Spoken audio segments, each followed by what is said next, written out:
తెలంగాణ ఉద్యమకారులకు రేవంత్ సర్కారు good news చెప్పింది.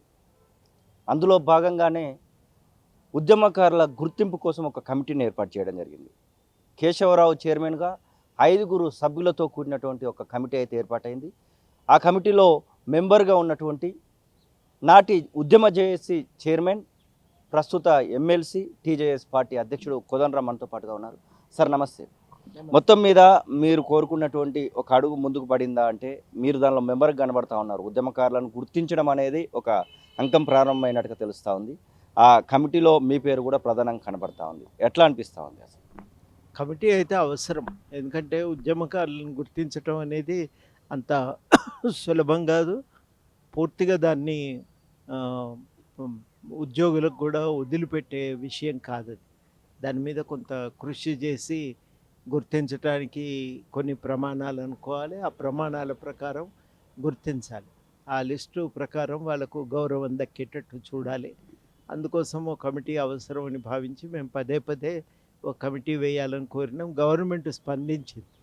ఆ విషయంలో గవర్నమెంట్‌కి కూడా కృతజ్ఞతలు. ఇప్పుడెందుకేస్తాము, స టైం తీసుకుంటామని అనకుండా వెంటనే అందరి కోరిక మేరకు ఈ కమిటీ వేయటం అయితే ఒక మంచి పరిణామం. ఇక ఇక్కడి నుంచి చాలా పని కమిటీ మీద ఉన్నది. అది. అంటే కేశవరావు చైర్మన్‌గా ఉన్నారు. అద్దంకి దయాకర్ మీతోని అప్పుడు గతంలో పనిచేసినటువంటి అద్దంకి దయాకర్ ఉన్నారు. పొన్నం ప్రభాకర్ అప్పుడు ఎంపీగా ఉండి కొట్లాడినటువంటి పార్లమెంట్‌లో కొట్టినటువంటి పొన్నం ప్రభాకర్ ఉన్నారు. రాములు నాయక్ కనబడతా ఆయన ఉన్నాడు. కూడా అలాగే మోత శోభన్ రెడ్డి అట్లా ఆయన పలువురు కూడా కనబడతా ఉన్నారు కొంచెం మొత్తం మీద.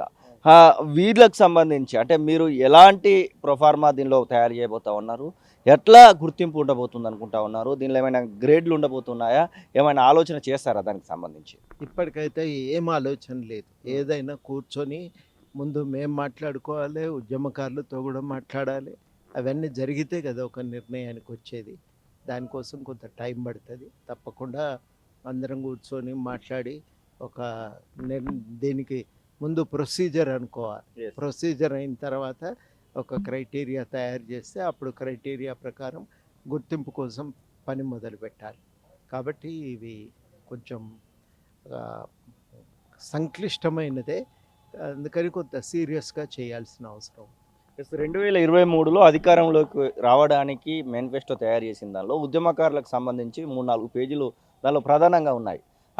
దీనిలో 250 గజాల భూమి అని ఇట్లా కొన్ని కొన్ని ప్రధానంగా ఉన్నాయి. దానికి సంబంధించి ఇప్పుడు మీరు వేసినటువంటి కమిటీ సిఫార్సులు ఏమైనా చేయబోతా ఉందా అంటే ఏం చెప్తారు? అది ఇక ఆలోచించాలి గదా! ఇప్పుడు నేను మాట్లాడితే అది ప్రిమెచ్యూర్ అయితది. యెస్. ఇది కరెక్ట్ గూడా కాదు. హ్మ్. కాబట్టి కమిటీ అందరూ కూర్చొని కేశవరావు గారు అనుభవజ్ఞులు, హ్మ్. సీనియరు. హ్మ్. ఆయన గూడా మొన్నటి ఉద్యమంలో ఉన్నటువంటి వాడే. అవును. కాబట్టి వాళ్ళందరూ మాట్లాడుకుంటే గాని ఒక నిర్ణయానికి రాలేం. ఆ విషయంలో కొంత సమయం పడతది. కానీ బయట ఏమనుకుంటున్నారనేది కొంత ఐడియా ఉంది. అవును. ఉద్యమకారులు ఏం కోరుకుంటున్నారనేది ఐడియా ఉంది. హ్మ్. ఆ మేరకు ఈ విషయం పైన కొంత ఆలోచన చేస్తాం. సీరియస్‌గానే ఒక నిర్ణయానికి గూడా రావటానికి అవకాశం ఉంటది. తప్పకుండా ప్రయత్నం చేస్తాం. తెలంగాణ ఉద్యమకారులకు ఉద్యమకారుల ఏదైతే గుర్తించేటువంటి కమిటీలో మెంబర్‌గా ఉన్నారు మీరు. అప్పుడు తెలంగాణ జేఏసీని నడిపించినటువంటి వ్యక్తి. ఉద్యమ జేఏసీని నడిపించినటువంటి వ్యక్తి.